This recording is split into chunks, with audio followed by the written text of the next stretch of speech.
창세기 2장 1절부터 17절까지 창세기 2장 1절부터 17절까지 같이 한 목소리로 합독하겠습니다. 시작. 천지와 만물이 다 이루어지니라. 하나님이 그가 하시던 일을 일곱째 날에 마치시니 그가 하시던 모든 일을 그치고 일곱째 날에 안식하시니라. 하나님이 그 일곱째 날을 복되게 하사 거룩하게 하셨으니 이는 하나님이 그 창조하시며 만드시던 모든 일을 마치시고 그날에 안식하셨음이니라. 이것이 천지가 창조될 때에 하늘과 땅의 내력이니 여호와 하나님이 땅과 하늘을 만드시던 날에 여호와 하나님이 땅에 비를 내리지 아니하고 땅을 갈 사람도 없었으므로 들에는 초목이 아직 없었고 밭에는 채소가 나지 아니하였으며 안개만 땅에서 올라와 온 지면을 적셨더라. 여호와 하나님이 땅의 흙으로 사람을 지으시고 생기를 그 코에 불어넣으시니 사람이 생명이 되니라. 여호와 하나님이 동방의 에덴에 동산을 창설하시고 그 지으신 사람을 거기 두시니라. 여호와 하나님이 그 땅에서 보기에 아름답고 먹기에 좋은 나무가 나게 하시니 동산 가운데에는 생명나무와 선악을 알게 하는 나무도 있더라. 강이 에덴에서 흘러나와 동산을 적시고 거기서부터 갈라져 네 근원이 되었으니 첫째의 이름은 비손이라. 금이 있는 하윌라 온 땅을 둘렀으며 그 땅의 금은 순금이요 그곳에는 베델리엄과 호마노도 있으며 둘째 강의 이름은 기혼이라. 구스 온 땅을 둘렀고 셋째 강의 이름은 히데겔이라. 아수르 동쪽으로 흘렀으며 넷째 강은 유브라데더라. 여호와 하나님이 그 사람을 이끌어 에덴 동산에 두어 그것을 경작하며 지키게 하시고 여호와 하나님이 그 사람에게 명하여 이르시되 동산 각종 나무의 열매는 내가 임의로 먹되 선악을 알게 하는 나무의 열매는 먹지 말라. 내가 먹는 날에는 반드시 죽으리라 하시니라. 아멘. 예, 우리가 창세기를 또 계속 살펴보겠습니다. 하나님께서 6일 동안 천지를 창조하시고 7일째 되던 날에 이제 만물을 다 이루었기 때문에 안식하시는 장면이 오늘 2장 1절에서 3절에 나타나 있습니다. 이 안식이라고 하는 것을 언제 하나님께서 하셨냐면 하나님이 보시기에 심히 좋았더라라고 이야기를 하죠. 하나님이 지으시고 하나님이 계획대로 하나님의 뜻대로 만물이 다 이루어지고 운행되는 것을 보시고 그 다음에 안식에 들어가는 겁니다. 그래서 안식은 제가 바벨론 어제 창조 이야기도 잠깐 말씀드렸지만 고대 시대 때의 창조 이야기를 하는 것은 창조를 어떻게 했는지 그 과정을 쓰는 게 아니고 왜 우리가 그 우리나라의 이 신만을 섬겨야 되는지를 설명하는 거예요. 그래서 그 이유와 목적은 다 찬양과 예배로 끝나게 되는 겁니다. 그래서 그냥 단순하게 창조의 내력을 설명하는 것이 아니고 왜 그 하나님, 그 신이 우리나라의 국가신이 되었는지를 설명하는 거라고요. 그리고 마찬가지로 창세기 1장의 창조 이야기도 그 목적입니다. 그래서 모든 창조 이야기의 끝은 찬양과 예배로 끝나고 그 찬양과 예배를 드리는 곳이 어디냐면 그 신이 좌정한 곳, 성전이란 말이에요. 그래서 하나님께서 모든 것을 다 평정하고 하나님의 뜻대로 다 이루어지셨을 때 하나님이 하나님의 보좌에 왕으로 좌정하실 수가 있는 거고 그 하나님을 찬양하는 덕솔로지, 하나님을 송축하는 걸로 끝이 나는 겁니다. 그게 사실은 안식입니다. 그래서 안식이라고 하는 것은 어떤 의미에서는 하나님이 창조하신 모든 만물과 모든 사람이 다 하나님의 뜻대로 그대로 운행되고 있는 상태, 그것이 안식이고 거기에서 만약에 하나님을 대적하는 일이 일어나거나 하나님의 뜻대로 평정되지 않은 상태가 있으면 안식이 깨진다라고 볼 수 있어요. 그러면 인간에게 있어서 안식은 뭐냐면 하나님께 전적으로 순종하고 복종하고 하나님의 뜻을 그대로 따르고 있을 때 안식이 임하는 거지 내가 하고 싶은 대로 할 때 안식이 임하는 게 아니란 말이에요. 그게 원리예요. 창세기에서 보여주고 있는. 하나님도 하나님의 뜻대로 모든 것이 다 운행되고 움직일 때 그 마음에 하나님이 기쁘신 것이고, 그리고 하나님의 영광이 하나님이 계획하신 대로 다 만물과 만인을 통해서 드러날 뿐만 아니라 만물과 만인도 그 하나님의 뜻에 전적으로 따르고 순종하고 있는 그 상태에서 누리는 게 안식이라고요. 그래서 우리가 피곤하다고 누워서 자는 게 안식이 아니고 하나님의 뜻대로 순종하고 그 뜻대로 우리가 움직이고 있을 때에 진정한 안식이 임하게 되는 겁니다. 그래서 하나님께서 모든 것을 다 평정하셨을 때 하나님이 성소에 들어가실 수 있는 거고, 그 하나님의 뜻을 전부 다 받들고 순종하는 자들로 인해서 영광을 받으시고 예배를 받으시는 게 천지 만물이 다 이루는 제7일에 이루어지는 거라고요. 하나님께서 6일 동안 창조하셨을 때 창조하신 일이 다 이루어지고 나서는 항상 등장하는 게 뭐죠? 저녁이 되고 아침이 되니 이는 첫째 날이라, 저녁이 되고 아침이 되니 이는 둘째 날이라 그러죠. 하지만 제7일째에는 저녁이 되고 아침이 되니 이는 제7째 날이니라 라는 게 있습니까? 없습니까? 없죠. 하나님이 진정한 안식에 들어갔을 때는 더 이상 저녁과 밤이 없다라는 이야기입니다. 그래서 계시록에 새하늘과 새 땅에서 그것이 온전하게 성취됐을 때에는, 완전한 영원한 안식 속에 들어갔을 때에는 더 이상 밤이 없고 영원히 낮밖에 없는 거죠. 그래서 7번째 날은 끝이 없는 겁니다, 사실은. 근데 그 안식이 제가 생각할 때는 얼마 가지 않아서 곧 깨지는 게 창세기 2장 3장에 나와 있는 사건들이란 말이에요. 아마도 안식일 바로 그 쉬시는 그 날에 이런 일이 벌어졌을 수도 있겠구나, 오래 가지 않고, 이런 생각까지 해봅니다. 성경에서는 정확하게 그 날을 설명하지 않아요. 하지만 아까 전에 말씀드렸다시피 저녁이 되고 아침이 되니 이 말이 없잖아요. 이 말이 없고 진짜로 안식에 들어가면 원래 저녁과 밤이 없는 겁니다. 없는 거기 때문에 24시간을 기준으로 하루 이틀을 이렇게 문자적으로 보지 않는다면, 지금 천지가 하나님의 모든 뜻하시는 대로 움직이고 그 영광을 나타내고 하나님을 찬양하고 있는, 그 순종하고 있는 그 상태는 다 제7일이라고 볼 수가 있는 거예요, 모든 것들이. 그래서 그 제7일이 언제 깨지냐? 창세기 3장에서 깨지게 되는 겁니다. 그래서 그 제7일 안식일 때에 하나님을 대적하는 일이 일어났다라고 보는 거고, 안식일 때에 하나님을 대적하는 일이 터지고 난 이후 하나님은 그 안식일로부터 시작해서 지금까지 계속 일하고 계시는 겁니다. 예수님이 병든 자를 안식일 날 고쳤더니 네가 왜 이 안식일에 일을 하냐라고 해서 힐난을 하죠. 그때 예수님이 뭐라고 말합니까? 내 아버지께서 일하시니 나도 일한다라고 이야기를 했죠. 하나님께서 제7일 안식일에 이 하나님의 안식을 깨뜨리는 죄, 하나님을 대적하는 사단과 인간의 이런 범죄로 말미암아서 그날부터 시작해서 다시 그들에게 참된 안식을 주기 위해서 오늘까지 일하고 계시니 나도 일한다라고 하는 겁니다. 그래서 하나님께서 안식하셨다라고 하는 것은 하나님이 무능하기 때문에 6일 동안 너무 수고를 해서 쉰다라는 표현은 잘못된 것입니다. 하나님은 안식일 날에도 여전히 하나님의 뜻과 하나님의 영광을 나타내기 위해서 만물과 만인을 붙들고 하나님이 통치하고 섭리하고 계시는 게 안식이고, 그리고 그 섭리와 그 뜻을 그대로 붙잡고 우리가 순복하고 순종하고 하나님의 영광스럽게 나타내고 그리고 찬양하고, 이게 안식이란 말이에요. 그래서 안식은 가만히 퍼져서 자는 게 원래부터 아니었단 말입니다. 그래서 우리는 예배드리러 오는 거예요.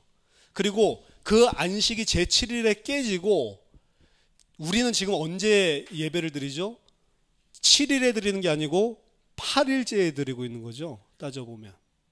제8일에 우리는 하나님한테 예배를 드리고 있는 겁니다. 이게 새로운 창조와 새로운 하나님의 땅을 사실은 보여주고 있는 거예요. 제7일에 예배드리던 안식은 구약에서 보여줬었던 그림자라고 한다면 그것이 사실은 깨지고 실패했죠.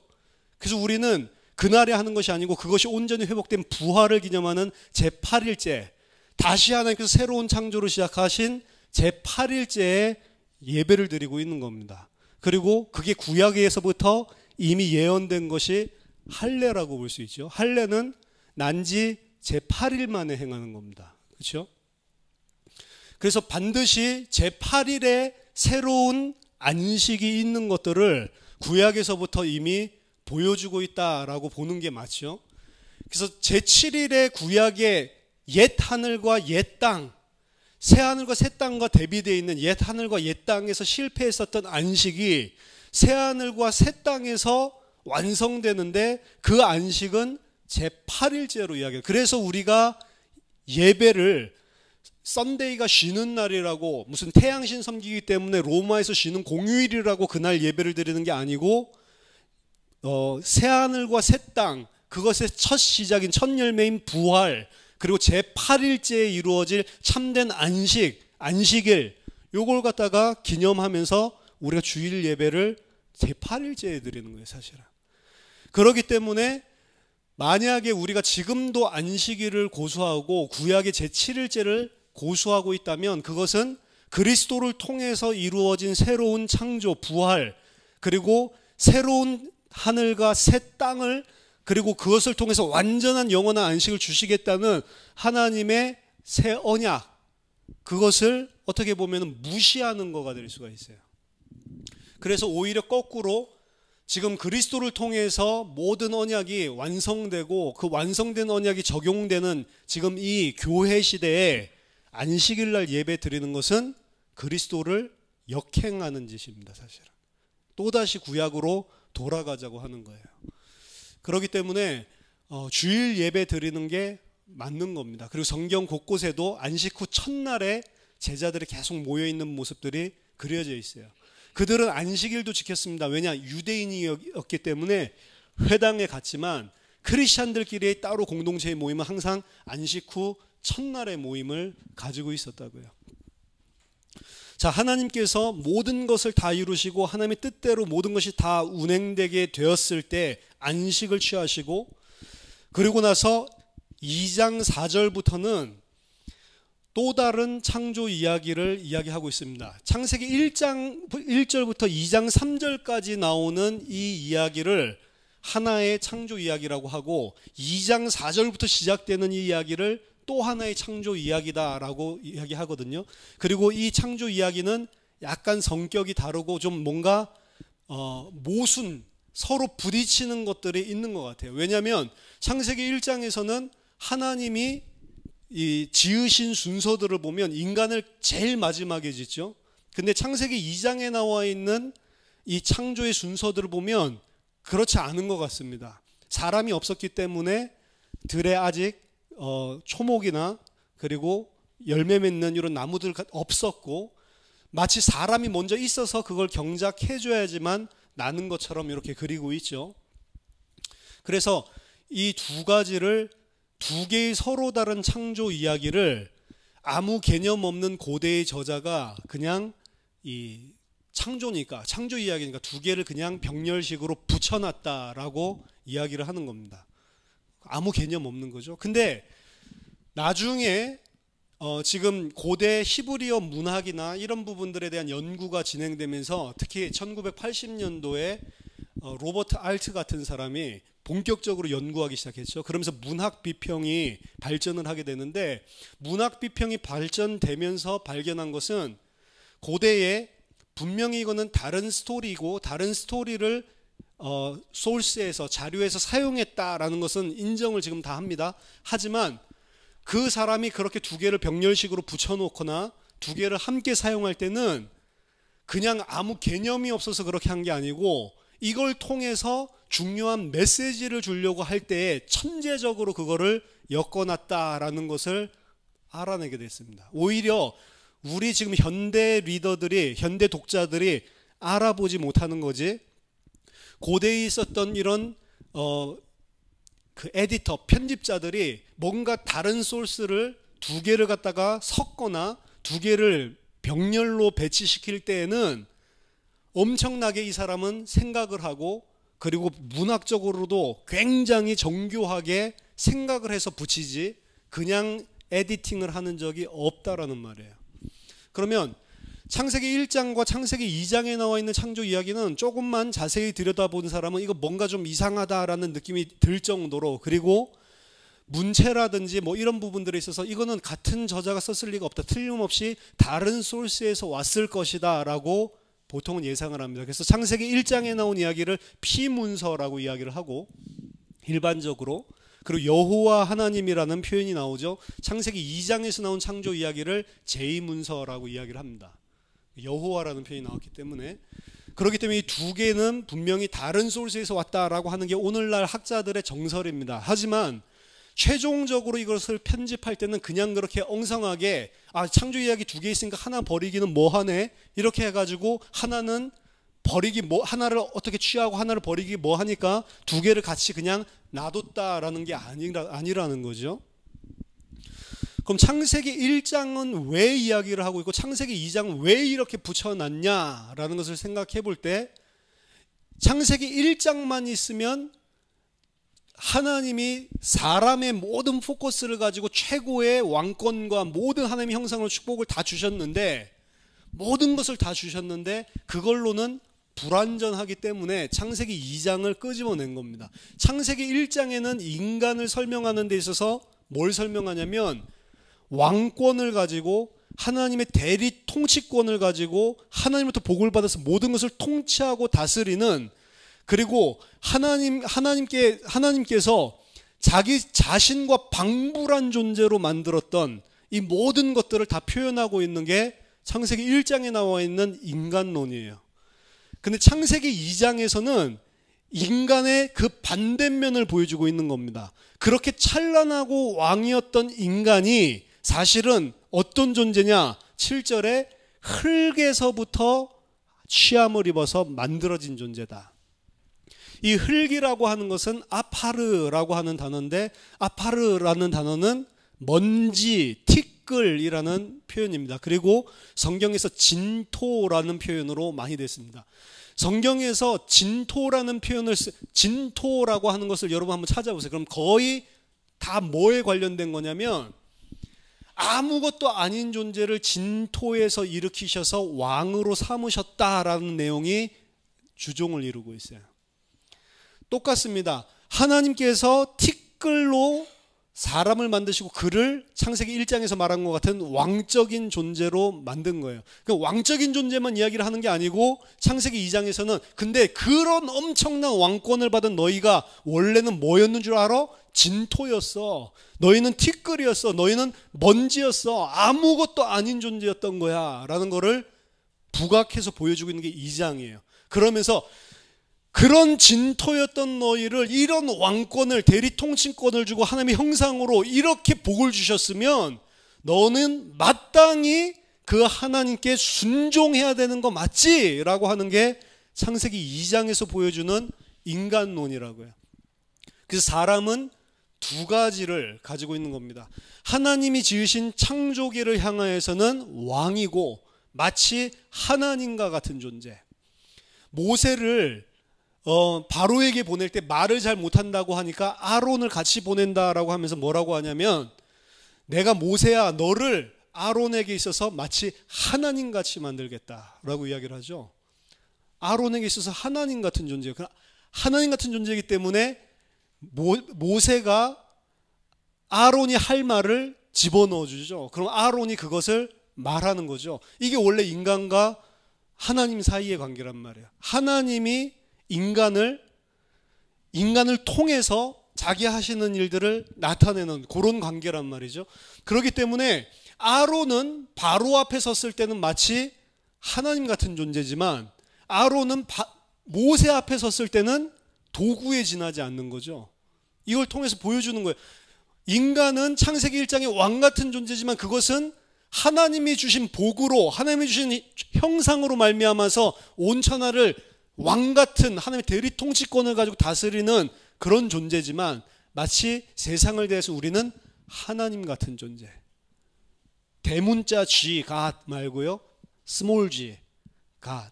그것도 신이라는 뜻이잖아요. 뭐 귀신이라고도 하는데 어떻게 스몰 g, 우리는 온 우주 만물에게 있어서 마치 하나님 같은 존재라고요. 하지만 기억하라는 거예요. 2장에서 말하는 거는 너희는 원래 하나님이 아니고 피조물이다.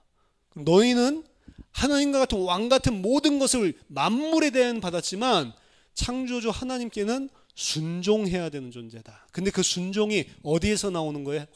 내가 진토고 내가 티끌이고 내가 먼지에서 하나님이 이렇게 세우신 거구나라는 것을 알 때에만 사실은 순종이 나오게 되어 있는 겁니다. 진정한 순종은 내게 베풀어 주신 하나님의 은혜와 사랑이 먼지를 정말로 내 가슴 속에 부딪혔을 때만 나오게 되는 거예요. 이거를 망각하는 것을 보고 교만이라고 하는 겁니다. 교만은 하나님이 가장 미워하는 거고 가장 싫어하는 거고, 그리고 교만은 패망의 선봉이라고 그랬고 우리를 죽음으로 이끄는 앞잡이라고 이야기를 하고 있습니다. 성경에서. 이 교만은 뭐냐? 내가 하나님께 엄청난 특권을 받았는데 내가 누군지를 모르는 거예요. 창세기 2장에서 인간은 진토고 티끌이고 먼지고 그런 자를 하나님께서 이런 왕으로 세우신 거다라는 것을, 그래서 너는 반드시 내 말에 순종해야만 한다라고 하는 것을 보여주는 것입니다. 이게 시편에도 등장을 하는 거예요.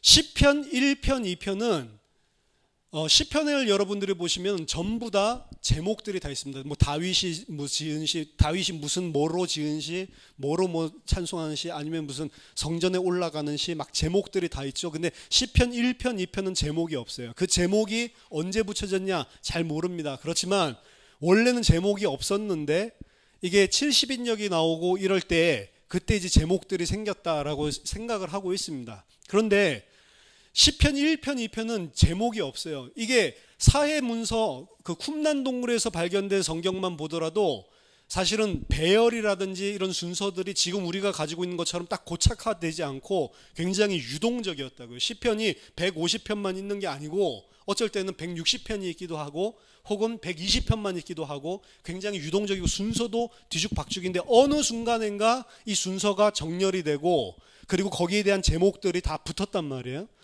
그렇지, 그 총 150편의 시편이 마무리되는 어떤 시점에 시편 1편, 2편이 제일 앞에 서론적으로 갖다 붙여진 겁니다. 1편, 2편은.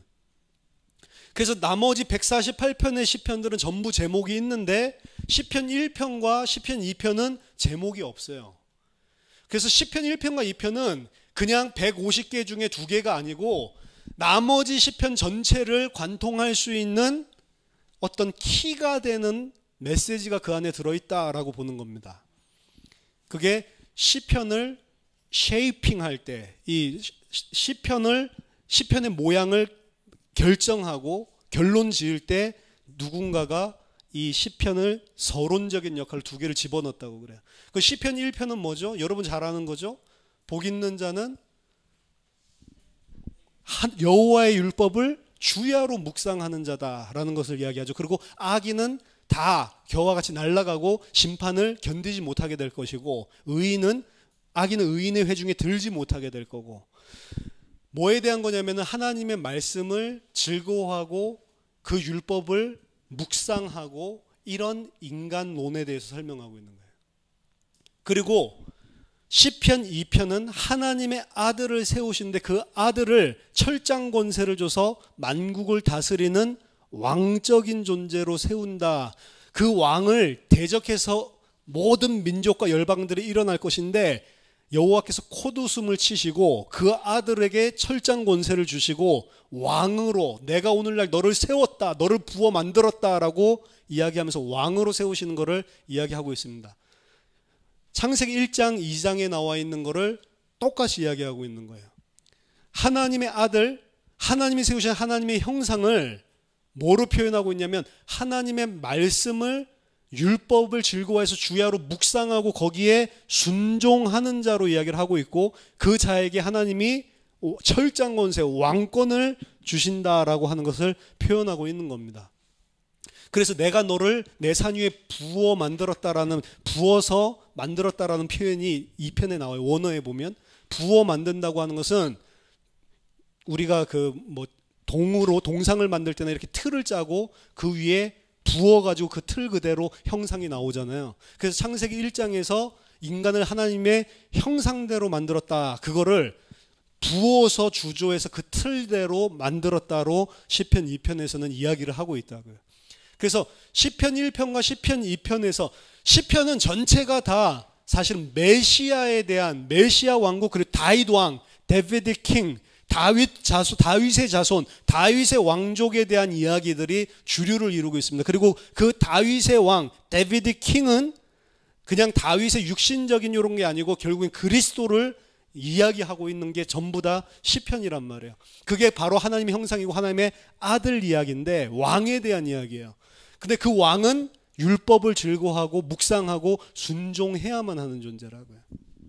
그래서 성경에서 보여주는 인간론은 두 가지를 다 이야기하고 있는 겁니다. 우리가 하나님께서 지으신 모든 피조계를 향해서는 왕적인 존재고 마치 하나님과 같은 존재지만 이것은 반드시 하나님께 대해서는 피조물이고 나는 티끌이고 먼지고 그분에게 순종해야만 된다는 것을 보여주는 거예요. 그게 창세기 1장, 2장에서 다른 창조 이야기인 것 같지만 다른 자료에서 소스에서 붙여놓은 것 같지만 보여주는 인간론을 처음부터 보여주고 있는 겁니다. 그래서 인간은 하나님께 전적으로 순종해야지만 되는 존재라는 걸 2장에서는 보여주는, 1장에서는 안 보여주고 있죠. 2장에서 보여주고 있는 것입니다. 여호와 하나님이 땅의 흙으로 사람을 지으시고 생기를 그 코에 불어넣으시니 사람이 생령이 되니라. 여기서 생령이 되니라, 생령, 여기 여러분 성경 가진 거에 주석, 이 풋노트 주석 나오죠? 아래 생령이 되니라, 거기 가로 1 이렇게 되어 있죠. 아래 그럼 가로 1에 뭐라고 나와 있습니까? 생물이라고 되어 있어요. 생물. 그렇죠? 창세기 1장 보세요. 창세기 1장 20절 하나님이 이르되 물들은 생물을 번성하게 하라. 그렇죠? 땅 위의 궁창에는 새가 나를 하시고 하나님이 큰 바다 짐승들과 물에 번성하여 움직이는 모든 생물을 그 종류대로 만드셨다라고 하죠. 생물. 여기도 마찬가지로 창세기 2장 7절에 하나님이 사람을 만드셨는데 그 사람이 뭐가 됐다고요? 생물. 같은 단어란 말이에요. 같은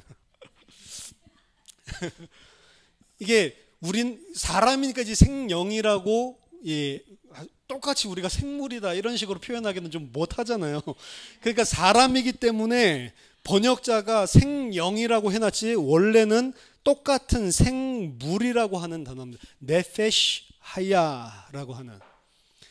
네페시 하야라고 하는 것은 하나님의 형상 뭐 이런 거랑 상관이 없습니다. 애니메이티드, 이 생명과 활동력이 불어넣어져서 움직이고 기식하고 있는 모든 것들. 그러니까 참새도 네페시 하야고, 그리고 뭐 하마도 네페시 하야고, 여기 보니까 사람도 네페시 하야라고 하는 거예요. 그럼 사람은 똑같은 네페시 하야 생물인데, 우리 흙이었는데 이렇게 지금 호흡도 하고 볼 수도 있고 말할 수도 있는 생물이 됐잖아요. 그리고 동물도 뭐에서 만들었어요? 흙에서 만들었죠. 여기 19절에 여호와 하나님이 흙으로 각종 들짐승과 공중에 각종 새를 지으시고, 그렇죠? 흙에서 똑같이 만들었어요. 재질이 똑같아요.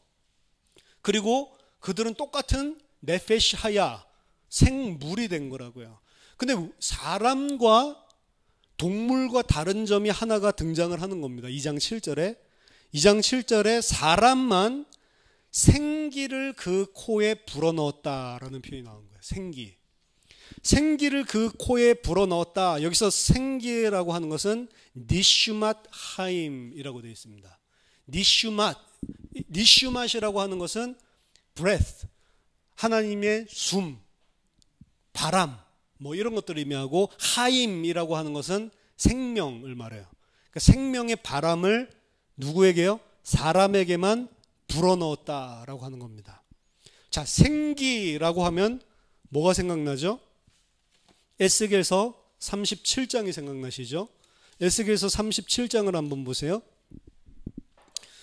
나를 그 뼈 사방으로 2절에 지나게 하시기로 본즉 그 골짜기 지면에 뼈가 심이 많고 아주 말랐더라.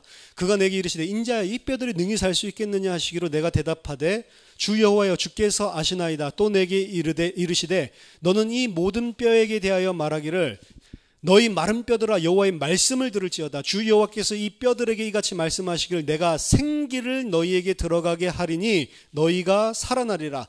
너희 위에 힘줄을 두고 살을 입히고 가죽으로 덮고 너희 속에 생기를 넣으리니 너희가 살아나리라. 여기 보면 생기라는 표현이 나오죠. 그래서 말씀을 대언했더니 실제로 그 뼈가 서로 연결돼서 이 뼈 저 뼈가 들어맞아 뼈들이 연결되고 그 뼈에 힘줄이 생기고 살이 오르며 가죽이 덮였죠. 하지만 그 속에 뭐가 없어요? 생기는 없다라고 이야기하죠. 겉으로 봤을 때는 살아났는데 뭐만 없어요? 생기만 없습니다. 그러면 에스겔서 37장에 이 생기야 그들에게 들어가라라고 말씀을 다시 대언하니까 생기가 들어가죠. 생기가 들어갔을 때 그들은 뭐가 되죠? 큰 군대가 됐다. 하나님의 큰 군대로 생기가 들어갔을 때 일어서게 되죠. 그러면 이 생기, 에스겔서 37장에 나오는 생기와 창세기 2장에서 나오는 생기는 같은 것입니까? 다른 것입니다. 에스겔서 37장에 나오는 생기는 루아흐예요. 그 하나님의 영, 성령을 이야기합니다. 하지만 창세기 2장에서 나온 것은 루아흐를 불어넣었다고 안 하고 니슈맛 하임이라고 이야기를 해요. 차이가 뭐냐?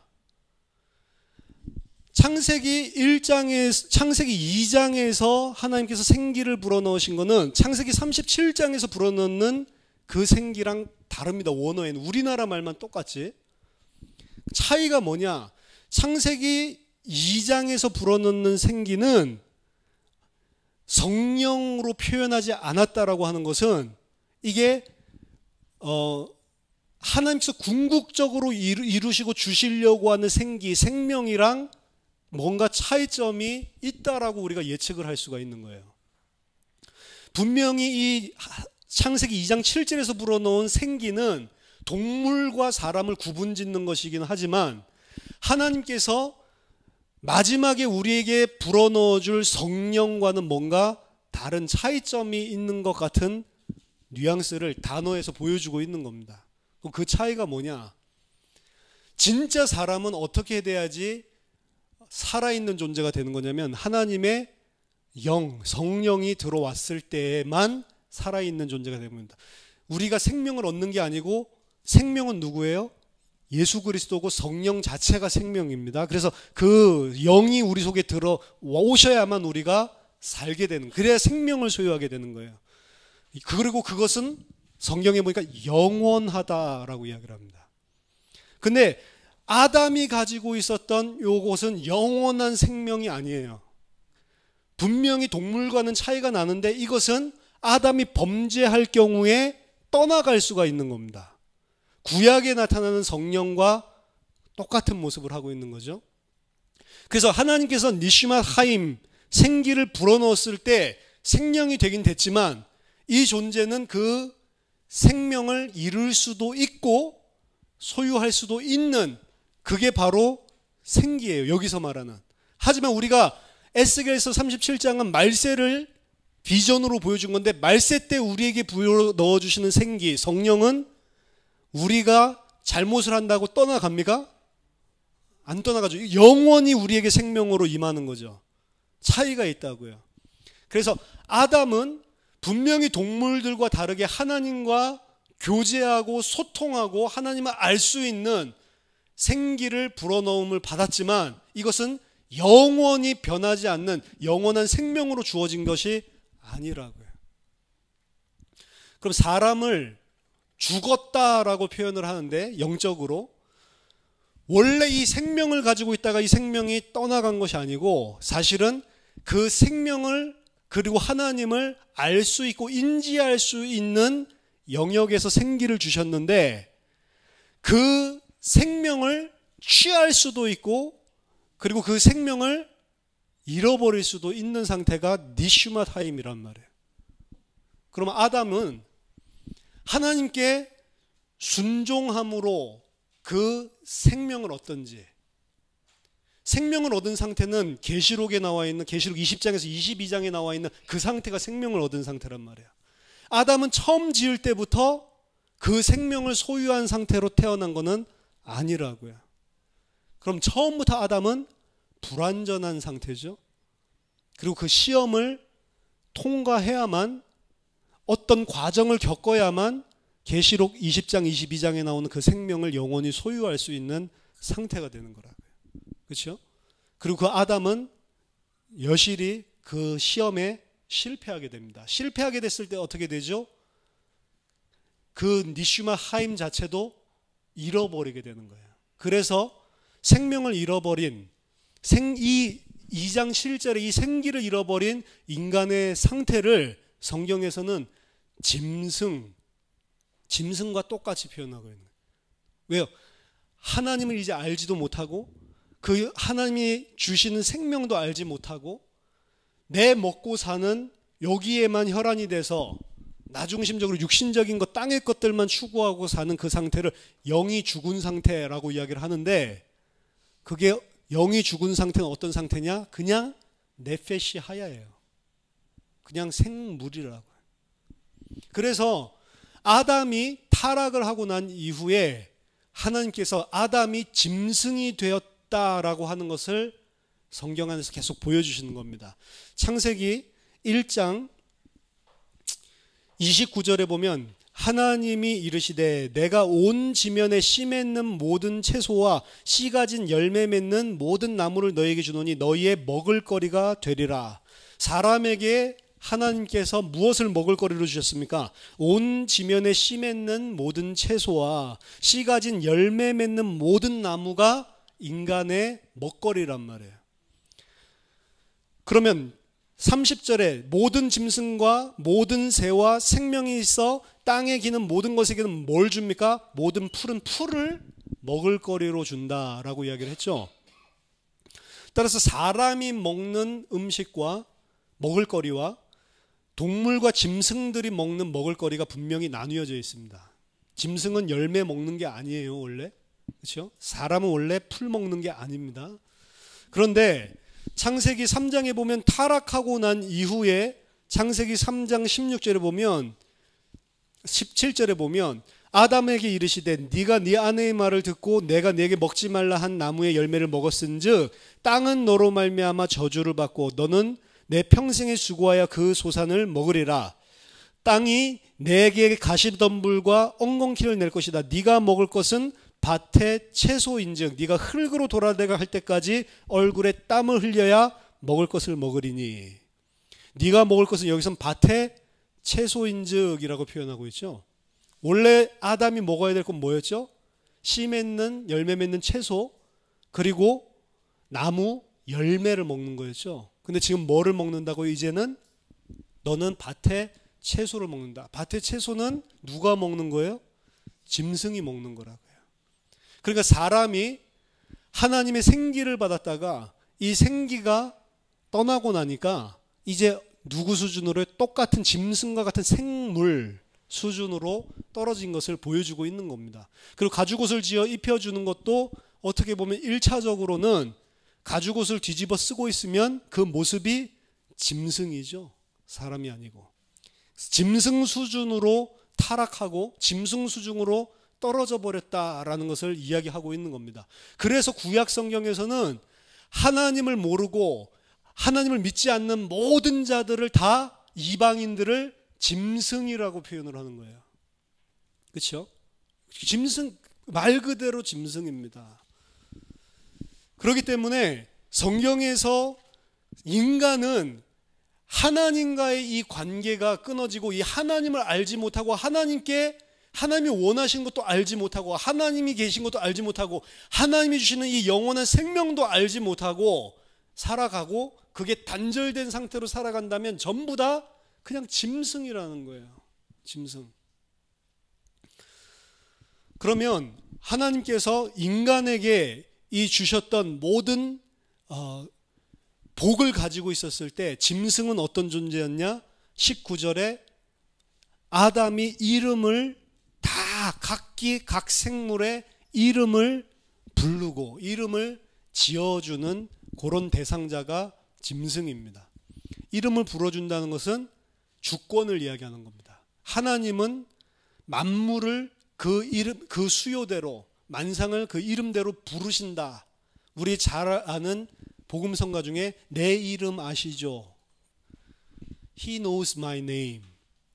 He knows my everything 이라고 이야기하죠. 누가 이름을 부를 수 있냐?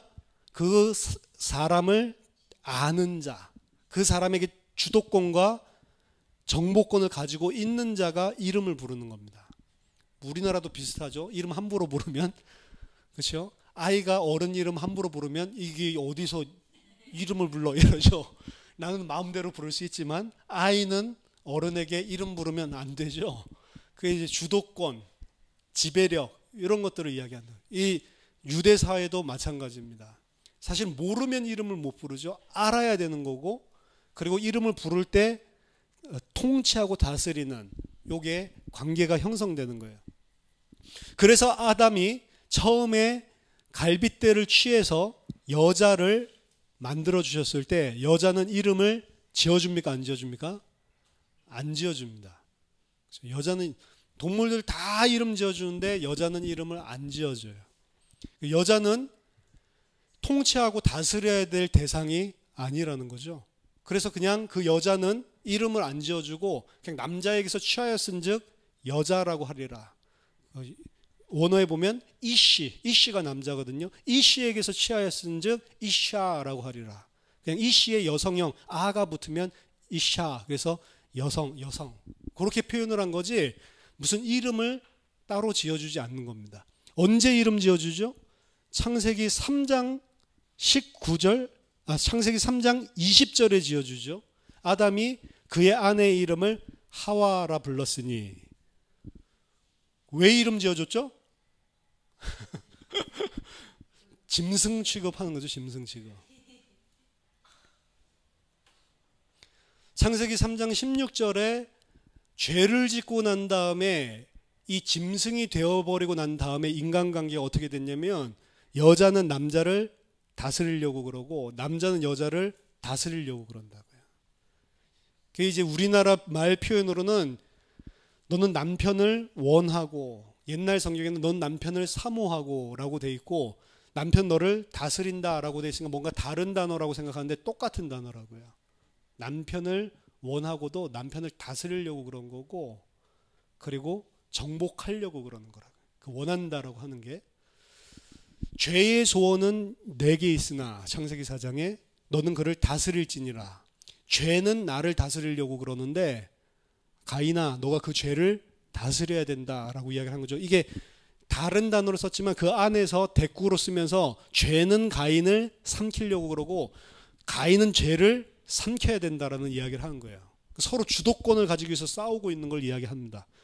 그럼 하나님과의 관계가 깨지고 난 다음에 짐승이 되어버리고 난 다음에 인간관계가 어떻게 변느냐, 서로를 다스리고 통치하려는 관계로 바뀌는 거예요. 내 마음대로 하는 겁니다. 그 이유는 내가 모든 우주의 중심이 돼버렸기 때문에 내 마음대로 다 컨트롤이 돼야 직성이 풀리는 거예요. 원래 인간은 내 마음대로 컨트롤하는 게 아니죠. 하나님 마음대로 해야 되잖아요. 거기에 순종을 해야 되는 건데 이제는 내 마음대로 하려고 하는 겁니다. 그리고 그게 인간관계에서도 나타나는 거예요. 전부 다 나 중심이죠. 그렇게 되는 겁니다. 그게 짐승들의 삶이라고요. 그래서 우리가 짐승이 아니고 하나님의 백성이 되었다고 한다면 나 중심으로 살면 안 되는 거죠. 그래서 하나님이 율법의 모든 것은 두 가지로 요약을 하십니다. 하나님을 내 마음과 뜻과 네 목숨과 네 정성을 다해서 사랑하고 네 이웃을 내 몸과 같이 사랑하라. 나는 어디 있어요? 없어요. 모든 게 다 하나님, 그리고 모든 게 다 내 이웃이라고 하는 겁니다. 그렇죠? 근데 짐승의 삶은 다 나 중심이에요. 그러니까 남이야 어떻게 되든지 말든지 남 짓밟고 나만 뭔가를 취해서 내가 뭔가를 얻을 수 있으면 별의 별짓을 다 하는 겁니다. 동물원도 보니까 참 우습더라고요. 우리 뭐 동물원이 있으니까 코끼리도 보고 막 이러는데 동물원 자체가 사실은 되게 잔인한 거더라고요. 원래 영국이나 이런 데 동물원은 그런 아프리카에 있는 희귀한 동물들만 데려다 놓은 게 아니고 아프리카에 살고 있는 흑인들도 데려다 놓고 구경하는 그곳이 동물원이더라고요. 흑인 아이들한테 우리가 요새 동물원 가면은 막 먹이 이렇게 막 새우깡 주고 막 이러잖아요. 흑인 아이를 갖다가 그 안에다 넣어두고 사람들이 와가지고 막 바나나도 주고 막 이렇게 하는 그 영상 필름이 있더라고요. 그 사람이 그만큼 잔인하다고요. 사람이 짐승이 되어버리면 그만큼 자기밖에 모르는 거예요. 그게 인간입니다. 그게 하나님의 자리를 차고 올라선 인간의 실상이고, 그러니까 짐승이라고 하는 거예요. 근데 요새 짐승들이 화를 낸다면서요. 왜 우리를 그런 인간에 비유를 하냐고. 성경에서 이야기하는 짐승은 전부 다 그 하나님을 모르는 상태에 있는 이 상태에 빠진 자들을 이야기하는 겁니다. 그래서 하나님을 섬기고 그리고 모든 하나님이 지으신 만물을 통치하고 다스리고 보호하고 사랑해야 했었던 인간이 이제는 자기 자신밖에 모르는 거예요. 모두 다 자기 중심으로 움직이는 거죠. 자, 하나님께서 8절에 여호와 하나님이 동방의 에덴에 동산을 창설하시고 그 지으신 사람을 거기 두시니라. 하나님께서 이제 동방의 에덴에 동산을 창설, 잘못됐어요 좀 해석이. 여호와 하나님이 에덴의 동방에 동산을 창설하시고, 이게 맞는 겁니다. 에덴이라고 하는 큰 지역이 있는데 그 에덴의 동쪽에 동산을 창설하시고 그 지으신 사람을 거기 두니라. 이걸 통해서 알 수 있는 것은 하나님께서 사람을 지으시고 그 사람을 에덴 동산으로 옮기셔서 그 동산에 집어넣으셨다라는 걸 알 수가 있죠. 원래 우리는 어디에 살고 있어요? 에덴 바깥에 살고 있는 존재입니다. 그렇죠? 에덴 바깥에 살고 있었던 존재를, 이 존재를 위해서 하나님께서 에덴을 만드시고 그 에덴으로 가져다 놓으시는 거죠. 그리고 하나님께서 그 에덴 동산에 인간을 집어넣으시고 15절에 여호와 하나님이 그 사람을 이끌어 에덴 동산에 두어 그것을 경작하며 지키게 하시고 라고 되어 있습니다. 근데 여기서 그것을 그러면은 에덴 동산에 이끌어 두시고 동산을 받는 것 같죠. 그 동산을 경작하며 지키게 하시고 라는 것 같죠. 근데 그것을 이라고 하는 게 우리나라 성경은 중성이지만 히브리어 성경은 여성이든지 남성이든지 분명하게 표시가 된다고요. 그것을이. 근데 그것을이 히브리어 원어에 보면 3인칭 여성 단수입니다. 근데 동산이라고 하는 간이라고 하는 단어는 남성 단수 단어예요. 그러면 하나님께서 아담을 에덴 동산에 이끌어 넣어서 그것을 경작하고 지키게 하셨다라고 하는데 그것은 동산이 아니라는 말이에요. 그렇죠? 그럼 그것이 뭡니까? 3인칭 여성 단수인데 여기서 지키고 경작하다. 경작하다도 이건 지금 에덴이라고 생각해서 경작하다로 번역한 거예요. 원래는 work, 일하다. 그것을 일하고 그리고 그것을 지키게 하셨다. 그럼 이 3인칭 여성 단수는 뭘 받는 걸까?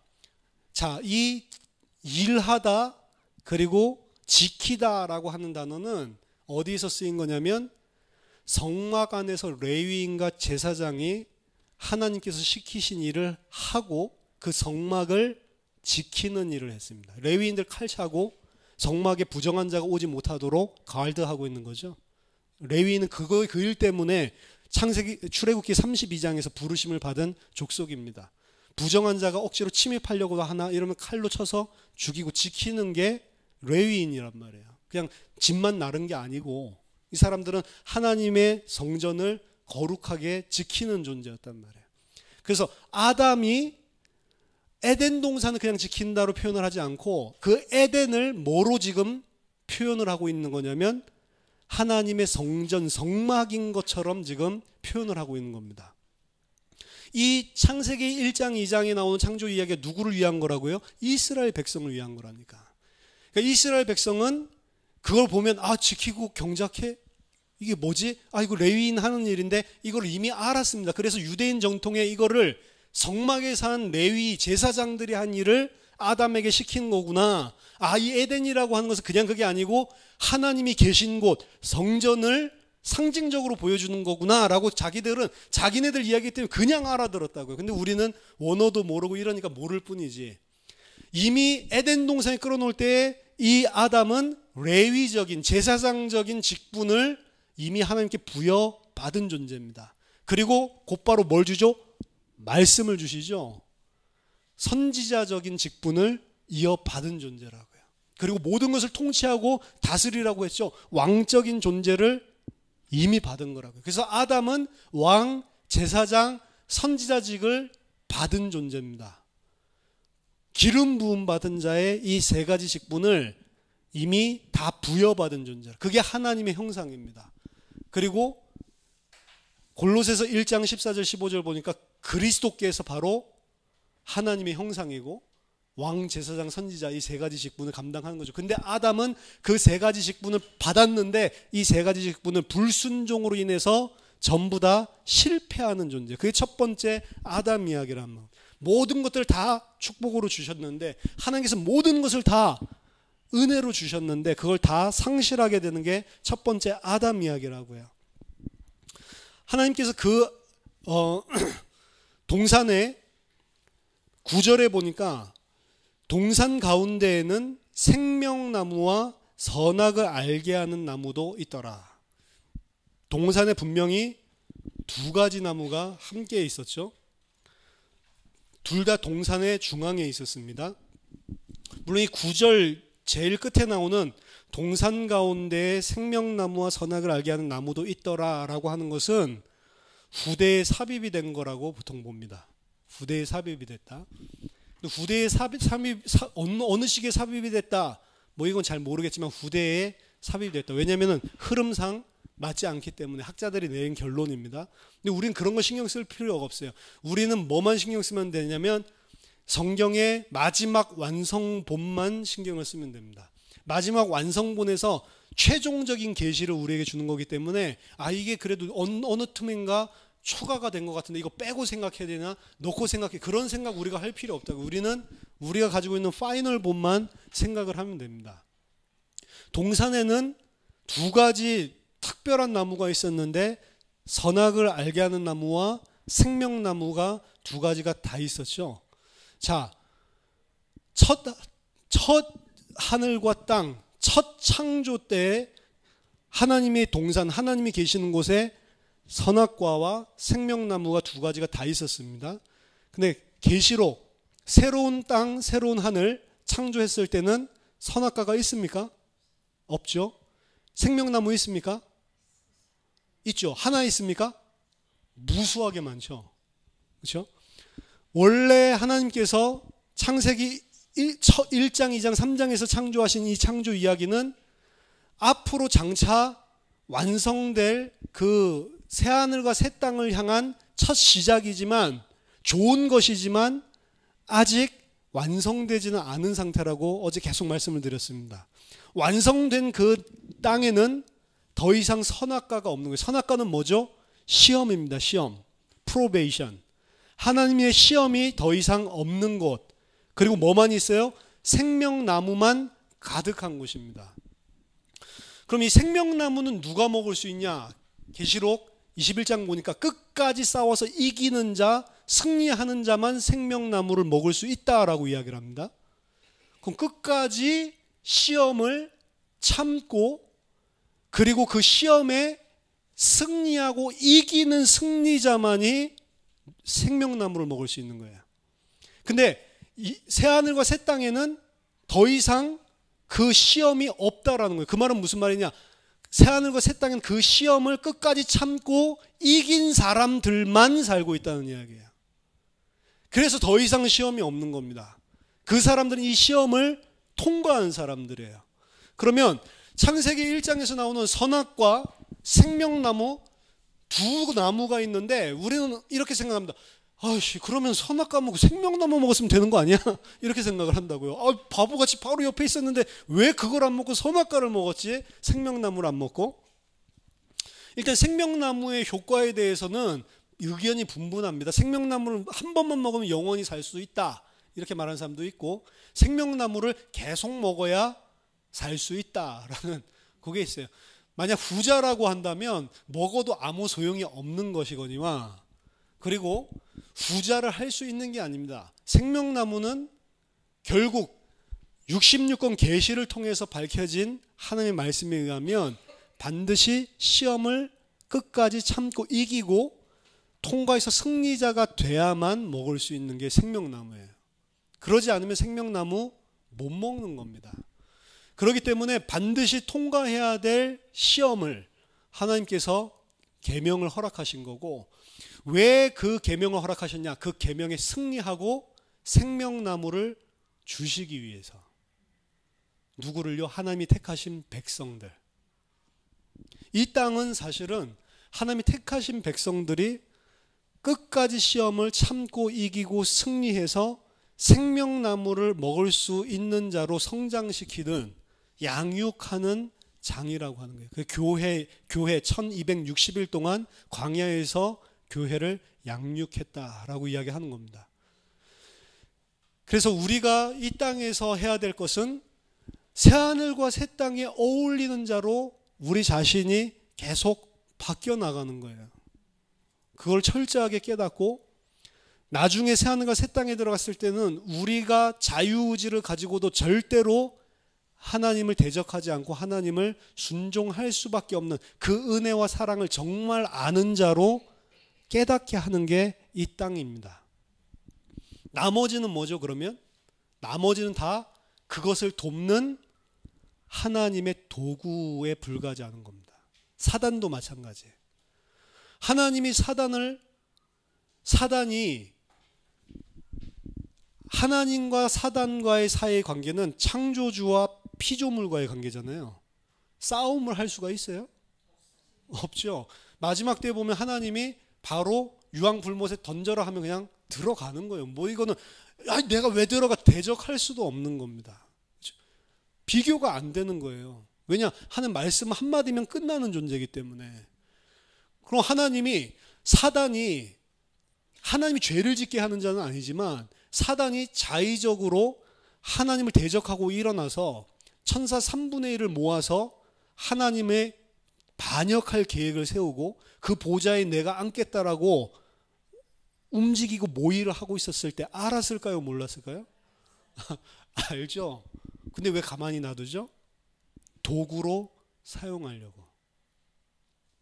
사단도 다 하나님의 손아귀. 그래서 사단과는 싸우는 게 아니에요. 사단은 하나님이 허용하신 범위 안에서만 하나님의 백성에 유익하도록만 움직이는 존재일 뿐이란 말입니다.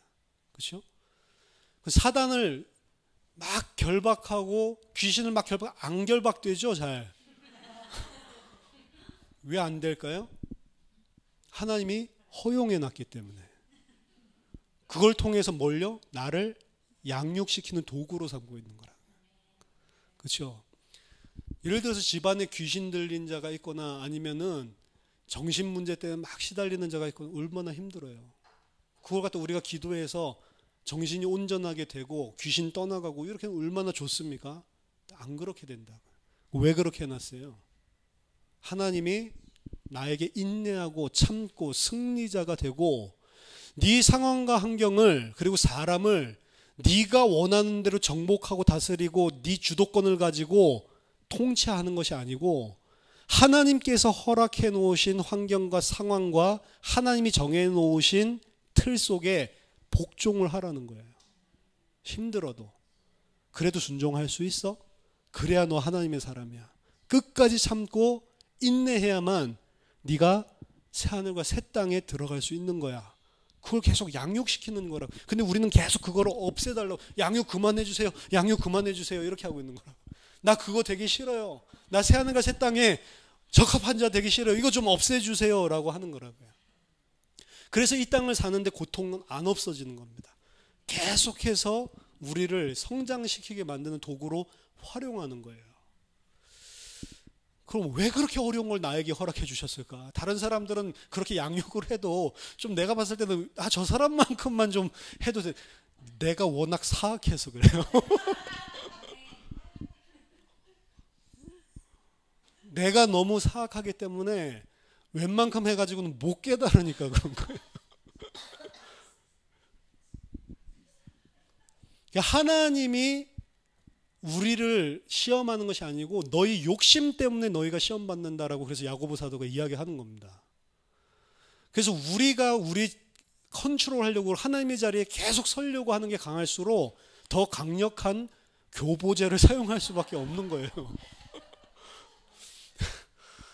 그러면 어려운 일을 당하면 당할수록 하나님이 정말로 나를 새하늘과 새 땅에 어울리는 자로 만들려고 작정을 하셨구나. 감사하다 라고 생각을 하면서 끝까지 참고 견디시기 바랍니다. 그 참고 견디는 것이 경한 것이라고 바울이 표현을 했다니까요. 그렇죠? 그렇기 때문에 우리는 하나님께 전적으로 순종하는 자, 내가 판단하는 자가 아니고 전적으로 하나님이 주신 기준에 순종하는 자로 변화시켜주고 거기에 순응하는 자로 양육시켜가는 장이 이 땅입니다. 그 순응이 안 될 때 우리는 고통스러운 거예요. 거꾸로입니다. 그것이 순종이 되면 안 고통스럽습니다. 근데 순종이 안 되기 때문에 고통스러운 것입니다. 하나님께서 선악과를 주셨는데 그 선악과를 주셨다라고 하는 것은 분명한 하나님의 기준을 인간에게 주셨다는 겁니다. 그게 계명입니다. 하나님의 기준은 선악과를 주심으로 말미암아서 이것을 먹는 것은 악이고 이것을 먹지 않고 순종하는 것은 선이다라고 하는 것을 가르쳐 주신 겁니다. 이게 하나님이 주신 절대적인 기준이에요. 무조건하고 순종해서 안 먹는 게 선이고 그것을 어기고 먹으면 그게 악입니다. 하나님의 기준이죠. 근데 이 선악과를 주심으로 인해서 사람은 하나님의 기준에서의 무엇이 선이고 무엇이 악인지를 비로소 알게 되는 것입니다. 로마서에 보니까 율법을 왜 주셨느냐? 율법을 주시기 전에 범법하고 죄를 범하였지만 자신이 죄 가운데 있는 걸 알지 못했다라고 이야기를 하죠. 근데 율법을 주심으로 드디어 내가 죄 가운데 있다는 것을 알게 하신다라고 이야기를 합니다. 율법이 없을 때, 하나님이 주신 기준이 없을 때 내가 생각하는 선악의 판단은 전부 다 자의적인 거고 진리가 아니죠. 진리가 아닌 선악 판단 기준에 의해서 우리는 살 수밖에 없어요. 근데 하나님이 말씀을 주신 것은 내 자의적인 선과 악이 아니고 하나님이 정하신 선과 악이 무엇인지를 가르쳐 주시는 거예요. 그게 이 선악과라고요. 그럼 사람은 그게 맞아? 안 맞아? 그걸 생각하는 게 아닙니다. 그건 자기가 만들어낸 선악의 기준이죠. 그냥 하나님이 말씀하시면 그냥 네 하는 게 순종이라고요. 그게 내 생각에 좀 안 맞아도. 구약 성경의 가장 또 딜레마 중에 하나가 하나님의 폭력성, 하나님의 잔인함입니다. 시편 같은 데 보면 여호와 하나님을 찬양하는데 뭘 찬양하는지 아세요? 끔찍합니다. 그 성을, 이방인의 적들을 바벨론에 하나님께서 쳐서 멸하시는데 그 바벨론의 갓난아기를 들어서 바위에 반석에 때려 쳤도다 이러면서 하나님을 찬양한다고.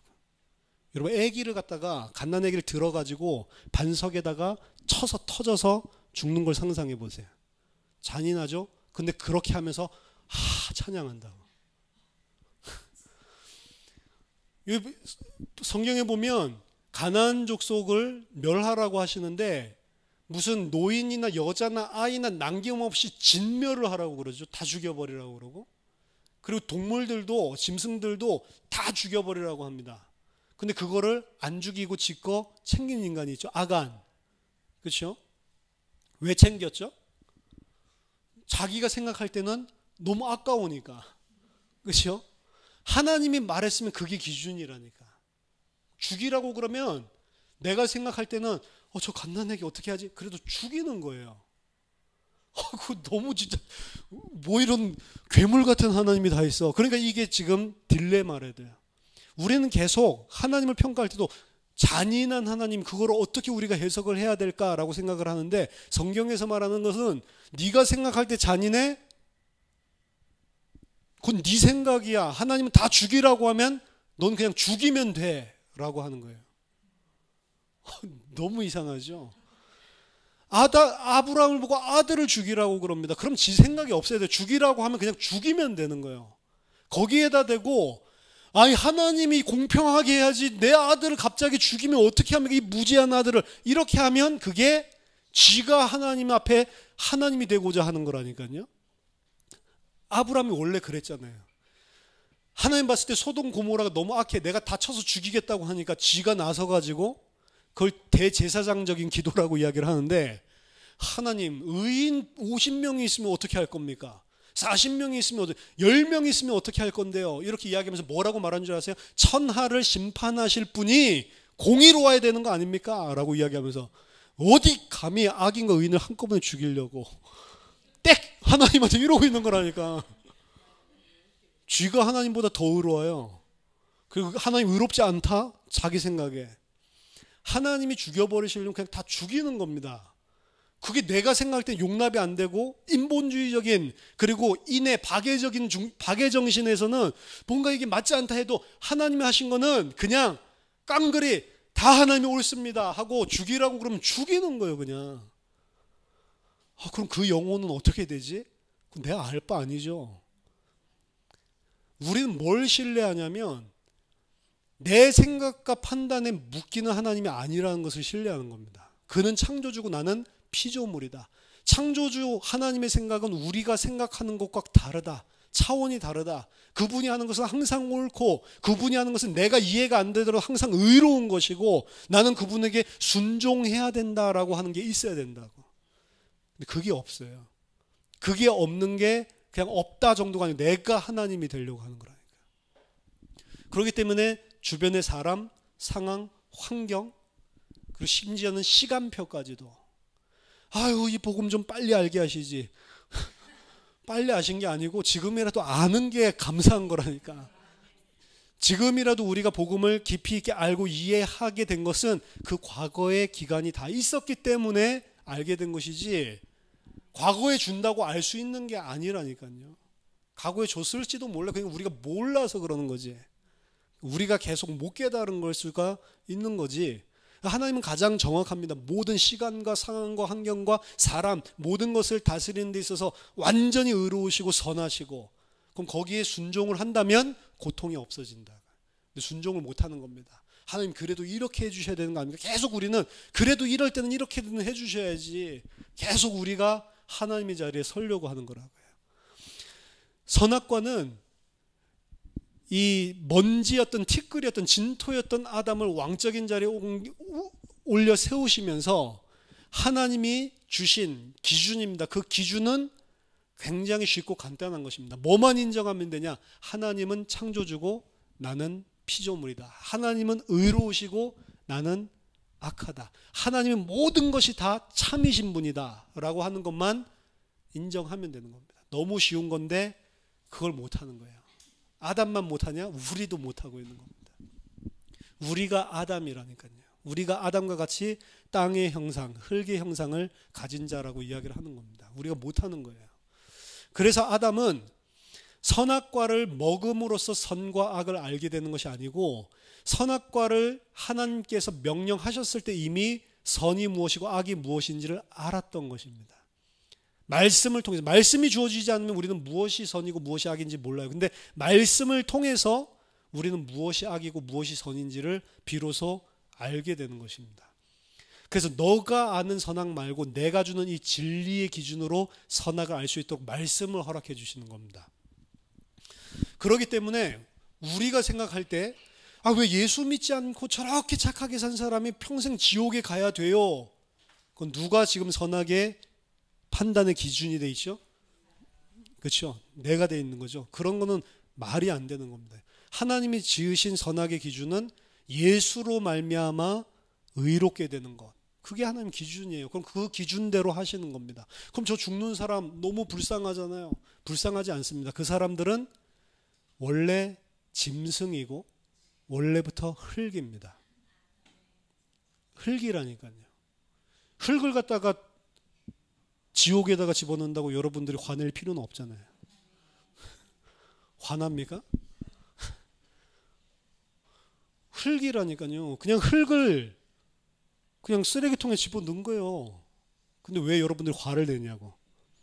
근데 그 흙을 네페시 하야 생물로 만드셔서 그 흙으로 만든 생물로 만든 그 존재, 짐승이라고 표현되고 하나님 믿지 않는 그 존재, 그 존재들은 그럼 왜 만드셨을까요? 하나님의 백성을 하나님의 백성답게 만드는데 활용하기 위해서 만든 거예요. 그냥 하나님의 관심은 이 세상의 모든 자들, 그런 짐승들까지 다 포함해서 다 아름다운 세상을 만드는 게 하나님의 목적이 아니고 하나님의 목적은 오직 그의 백성에게만 있습니다. 사단 포함해서 나머지 모든 것들은 다 교보제. 그 하나님의 백성 안 된다고 하는 것은 이게 엄청나게 큰 문제죠. 근데 그걸 내가 결정할 수 있는 게 아니고. 그리고 여러분 진짜 우리가 일평생 시달려야 하는 것은 내가 하나님 백성 맞나 안 맞나? 이 고민이에요. 사실은. 그 하나님의 백성이 맞는지 안 맞는지는 우리가 어떻게 알 수 있습니까? 이게 무슨 성령이 보이는 것도 아니고, 그렇죠? 내가 하나님의 백성인지 아닌지 어떻게 알 수 있냐고. 하나님의 백성은 지금 제가 이 말을 하면 다 알아듣습니다. 그렇지, 그렇지, 이게 받아들여진대도. 근데 하나님 백성 아닌 자는 그런 불공평한 하나님이 어디 있어? 나 그런 하나님이라면 나 안 믿고 지옥 갈래? 라고 한다니까. 그게 짐승이라고. 근데 하나님의 백성은 그 말씀을 들을 때 철저하게 그렇지. 우리를 그렇게 살리셨고 우리를 위해서 이 모든 것을 다 준비하시고 인도하고 거기 감사하다니까요. 그래서 왜 저 사람들은 지옥 보내요? 라는 게 아니고 왜 나도 지옥 가야 되는데 왜 나를 살리셨어요? 라고 감사해 하는 게 하나님의 백성의 특징이라고요. 하나님의 백성 아닌 사람은 계속 그 사람들에게 관심이 있어요. 그러면서 하나님은 의롭지 않다라는 것을 뭔가 하나님이라면 이렇게 하면 안 된다라고 하는 것을 계속 부르짖는다고. 그게 아브라함의 상태였어요. 아브라함은 그렇게 하나님을 대적하는 상태에 있었는데 하나님이 부르심을 입어서 25년 동안 계속 교보제를 통해 작업을 해가지고 마침내 새하늘과 새 땅에 어울리는 자로 만들어 놓으셨습니다. 그래서 이제는 자기 논리와 합리와 인본주의와 기준 절대로 맞지 않는 아들을 죽이라고 하는 하나님의 언약과도 맞지 않는데 심지어는 하나님 말씀하시면 그냥 예하고 아무 말 없이 순종하는 자가 되어버렸어요. 그걸 보고 의인이라고 합니다. 자기 아들을 죽이는 자인데 의인이 되는 거라고. 그렇죠? 하나님은 우리에게 그런 철저한 순종을 원하시는 겁니다. 그리고 그 철저한 순종을 사실은 할 수 없다라고 하는 것을 보여주는 게 하나님의 말씀이고 계명이란 말이에요. 유대인들뿐만 아니라 우리도, 아담뿐만 아니라 우리도 그거를 할 수 없다라는 겁니다. 이 흙으로 지음받은 인간은 계속해서 하나님의 자리를 범하려고 하는 거예요. 계속해서. 그래서 하나님께서 선악과를 주시고 하나님이 주신 기준 선악, 그리고 그 선악은 아담의 입장에서는 뭔가 깨림직한, 진짜 맞아? 라고 생각이 들 만한 그런 요소들이 있는 겁니다. 그래서 사단은 아담을 공격을 해서 아담이 그 자기의 생각과 기준을 따라가도록 자기가 하나님이 되는 방향을 선택하도록 사실은 환경을 제공했고, 지금도 마찬가지입니다. 사단은 지금도 그렇게 속이고 있는 거라고. 계속해서 우리들을, 심지어 믿는 자들도 계속 그 기준으로 돌아가도록 속이고 있는 겁니다. 근데 하나님의 말씀에 절대적으로 순종하는 것만이 이기는 거예요. 그래서 사람은 하나님의 말씀으로 산다라고 예수님이 말씀하시는 겁니다. 그 말씀으로만 생명을 취할 수가 있는 거예요. 그럼 아담은 선악을 알게 한 나무의 실과를 먹고 나서 선악을 알게 됐습니까? 모르게 됐습니까? 모르게 돼버렸어요. 이제 아담에게 있는 선악의 기준은 나입니다. 나. 선악과를 먹음으로써 아담은 어떤 위치에 섰냐면 이제 하나님이 정해준 선악 말고 내가 생각하는 선악을 기준으로 살게 된 거예요. 그리고 그 기준은 지극히 자기중심적입니다. 다 자기중심. 그래서 하나님이 내가 너에게 먹지 말라 명한 실과를 먹었냐? 라고 물어보면 하나님의 선악의 기준으로 판단한다면 죄송합니다 하나님 이래야 되잖아요. 근데 이제는 그 선악의 기준이 하나님이 주신 말씀이 기준이 아니에요. 이미 아담은 누가 기준이에요? 내가 기준입니다.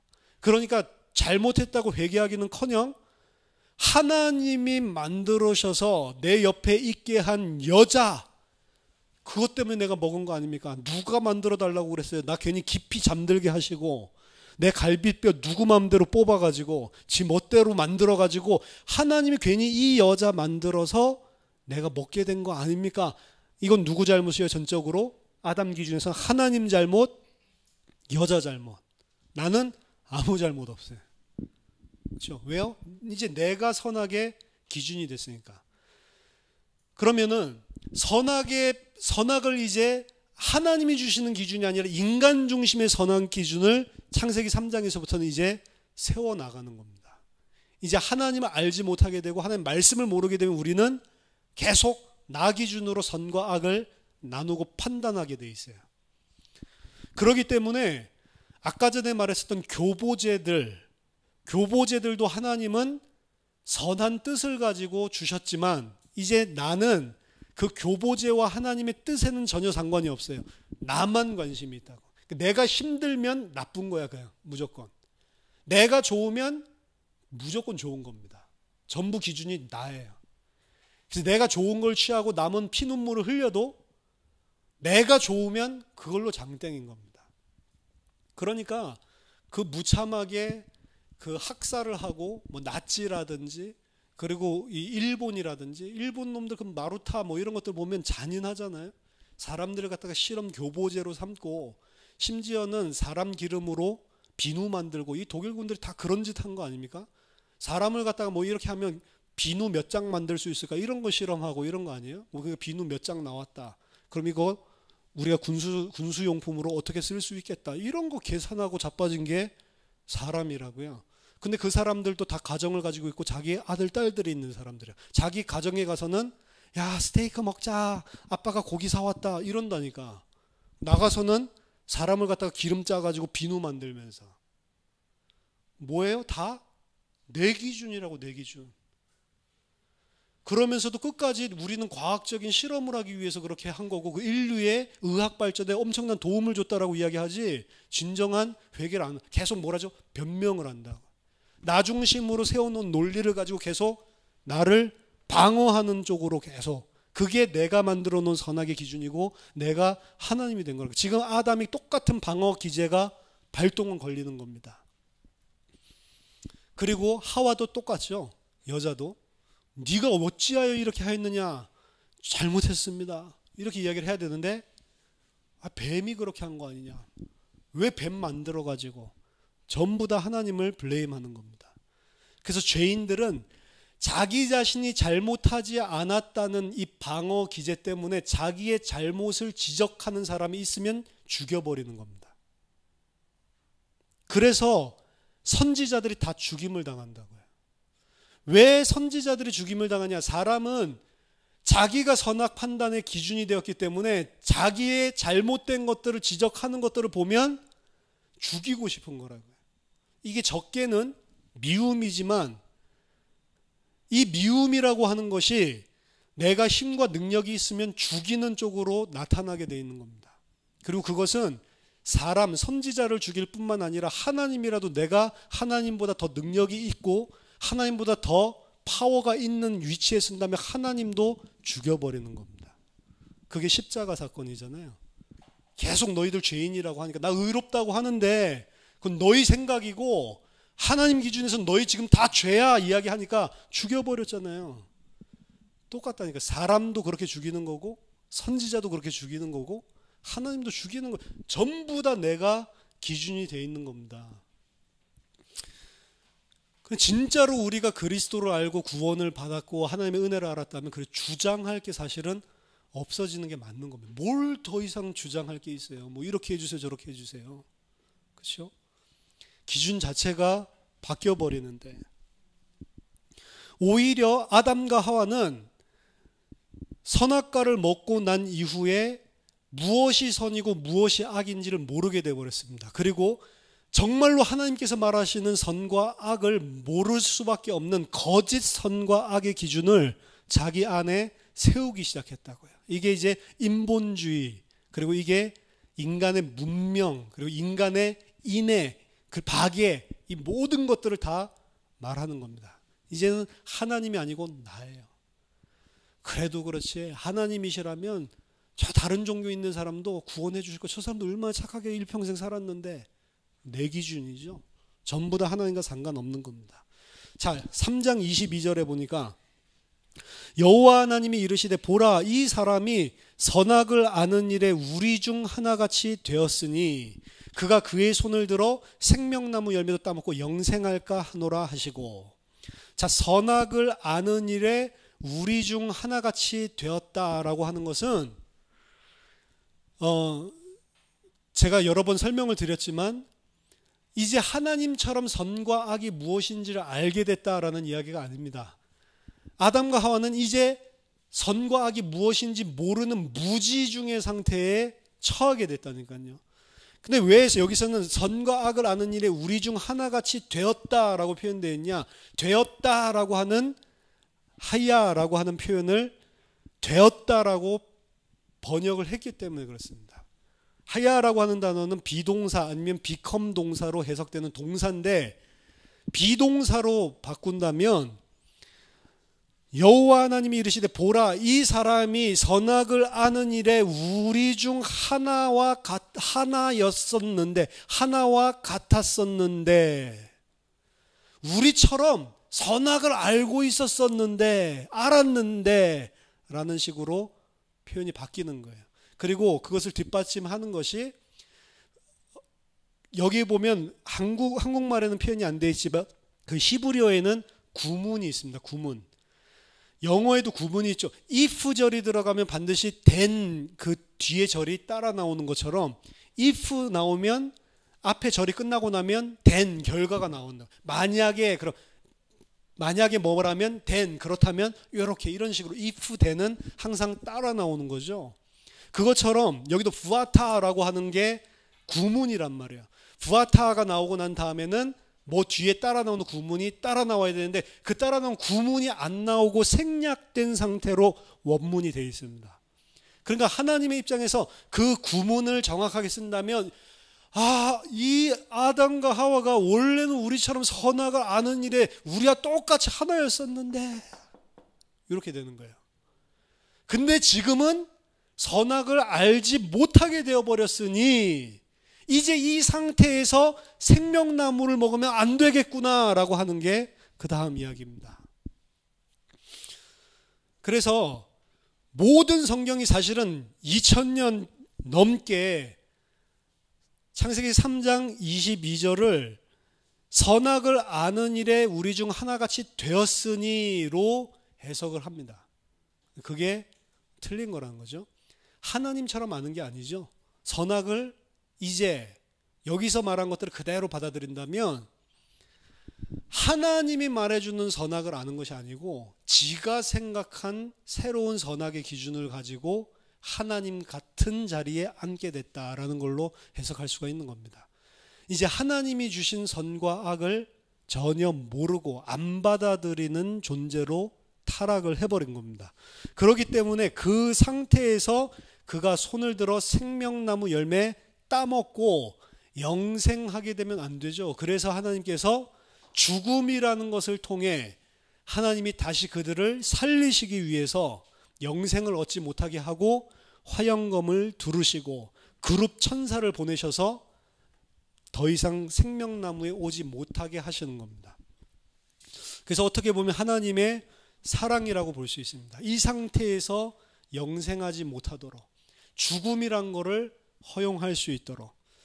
그래서 창세기 2장에서 나오는 창조 이야기는 전적으로 순종해야 될 티끌과 먼지 같은 인간이 하나님 자리를 점하려고 일어난 그것이 바로 죄다라는 것을 이야기하고, 너희들이 선과 악을 판별하는 너희들이 기준자가 되는 것이 아니고 하나님이 주신 선과 악을 기준으로 살아야 되는 것이 인간이다. 그럼 우리는 하나님의 백성이 됐고 새로운 피조물이 되었기 때문에 우리는 이제 무엇을 기준으로 살아야 돼요? 하나님이 말씀하시는 선과 악의 기준, 하나님께서 행하시는 그 모든 것이 선하다고 순종하는 그 방식으로 살아가는 겁니다. 그렇게 살겠다고, 잘 안 되지만 그렇게 살아가려고 마음을 먹고 그 은혜를 받은 사람은 하나님의 백성인 겁니다. 일평생 잘 안 될 겁니다. 왜냐? 우리는 먼지이기 때문에. 그래서 하나님께서 주시는 새 언약이 너희 안 되지, 그래서 내가 너희 대신 그 일을 행할 자를 보내겠다고 하는 게 언약이에요. 너희가 안 되기 때문에 너희는 그 행하신 분 안에 연합돼야지만 살 수 있는 거야 라는 걸 보여주는 게 복음이라고요. 그래서 이제 우리는 행위 언약, 행함으로 하나님께 순종하고 행함으로 하나님이 원하시는 그 자리에 서는 것이 아니고 그분과 연합함으로 그 자리에 서게 되는 걸로 하나님이 길을 열어주시는 겁니다. 이 길을 열어주시지 않았다면 그 누구도 구원받을 수가 없는 거예요. 우리는 흙이고 먼지이기 때문에 그렇습니다. 그래서 이 사실을 알고 이렇게 흙이고 먼지인데도 하나님의 자리를 점하려고 계속해서 반역하고 있는 우리를 참으시고 오래 참으시고 그런 우리를 사랑하셔서 은혜를 베푸셨다라는 것을 정말로 안다면 하나님께 전적으로 순종할 수밖에 없는 방향으로 우리는 계속 나아가게 됩니다. 그리고 그것을 하나님은 끝까지 완성시킬 것이다 라고 하는 게 언약입니다. 그래서 우리가 좀 부족해도 괜찮습니다. 하나님은 반드시 이루실 것이기 때문에 그게 믿음입니다. 자, 휴식하시고 식사하시고 한 2시 정도에 다시 시작하도록 하겠습니다.